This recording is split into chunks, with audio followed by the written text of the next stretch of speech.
I've never heard yet of one man saving a Navy ship. And the captain, and they all know that I saved that ship. If I hadn't put those fires out that day, that ship would have sunk. There's so many men who did heroic things during World War II, and they didn't get any kind of recognition. But now they're recognized, some of them. But so many of those people are gone now.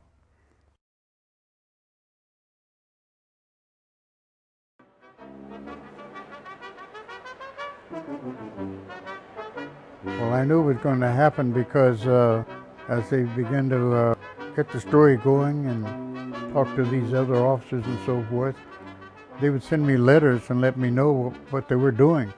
And the story and the videotape was brought to me, and when I saw it, we rolled our sleeves up in our office to make sure that we would do everything that we could humanly, what was humanly possible to do to honor Carl Clark.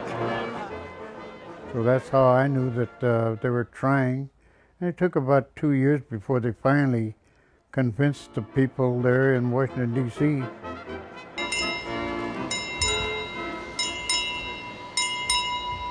Navy arriving.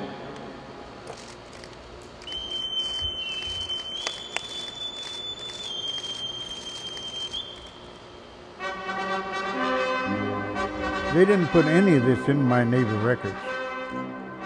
See, the only proof that I had that any of this thing ever happened is by me telling the story, and then they had to contact. I was lucky enough to have 2 officers that were on the ship, and they substantiated what I said.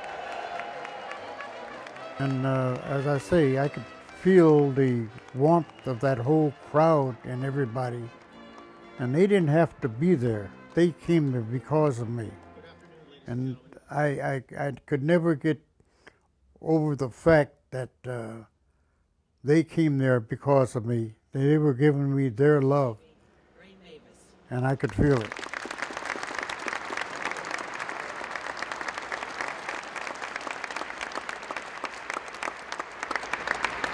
And I'm honored to be here with all of you today as part of this long overdue recognition. Congresswoman Eshoo, I felt very proud. I felt very proud that he would come all the way out here and he would go to all of that trouble to give me that award. Mostly I was thinking about all those guys that I had known have gone down on those ships and all that kind of stuff and hadn't got anything. And I was so overwhelmed by all the warmth that was coming out of that crowd toward me. And I was almost overwhelmed. When I stood up, I was wondering if I could stand up and do what I did.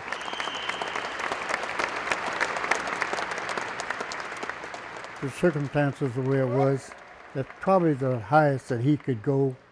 So the Secretary of the Navy, I felt very genuine about him and about what he did.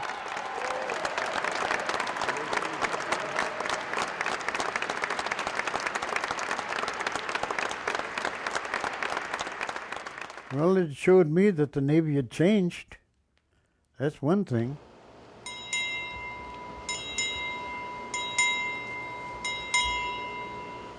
Navy departing. And they were almost backed into the corner by the testimony from Lieutenant Levorkis.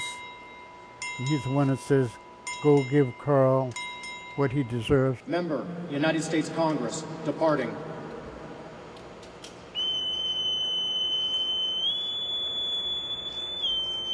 And I certainly believe that he was really sincere, and what they did was sincere, but that's probably as high as he could go. You see, because there was nothing in my record about what I did. I knew all that bigotry was there, and I knew that a lot of those officers didn't like me, but I knew there were lots of them on there that did like me, and a lot of those people were helping me advance. See, and those ones that didn't like me, I really didn't care.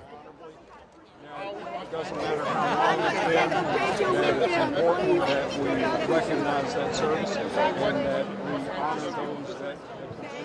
We have a destroyer in the Navy that's named after a mess lieutenant. The USS Pinckney is named after a mess lieutenant that was a mess lieutenant just like me, and I know him.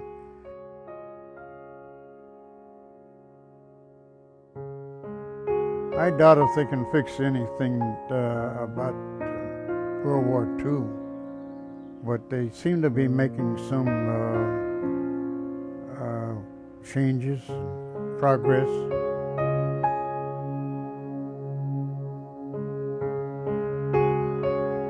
I lost faith in the Navy, really.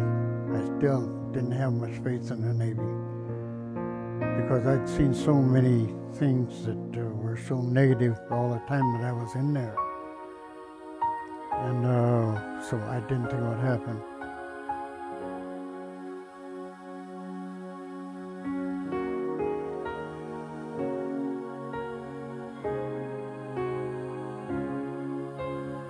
You don't let